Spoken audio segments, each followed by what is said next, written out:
When We Last Spoke was released in 2019. This is directed by Joan Hock and it's written by Rick Eldridge, Jimmy Hager, and Joan Hock, based on the novel by Marci Henna.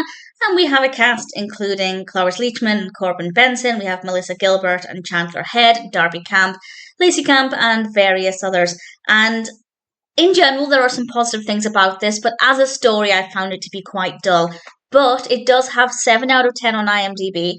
Granted, that's only across 647 reviews and ratings, but it does seem to be well received by those who have left a rating, so I didn't really like it, but if you're curious, I guess it's worth checking out.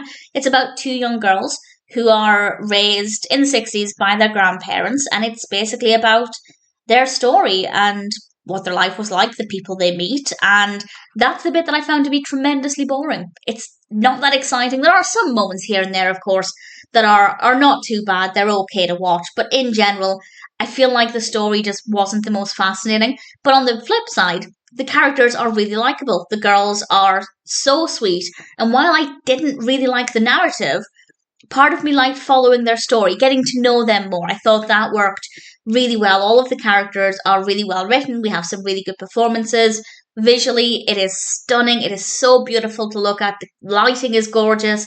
The costumes, the colour palette, it is so stunning. So, in general, there are some aspects about it that I enjoyed.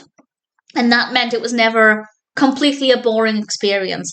But for me, I just found the narrative to be quite slow, and I didn't really have that much of an emotional response to it either. And I don't need to feel that many emotions with every film that I watch, but because coupling that with the lack of narrative, in my opinion, it just meant that it wasn't the most delightful experience. But good characters, good performances, visually really stunning. So if you're curious, I'd say check it out. As I said, 7 out of 10 on IMDb at the time of recording, which is a really respectable rating. So chances are you might enjoy it more than I did. I wouldn't watch it again, but in general, while I wouldn't recommend it for the story, other people might. So I'm going to say, if you want to watch it, if you're curious, give it a go. You might enjoy it more than I did. I didn't love When We Last Spoke, but that being said, there were still some aspects of the film that I thought were pretty well done.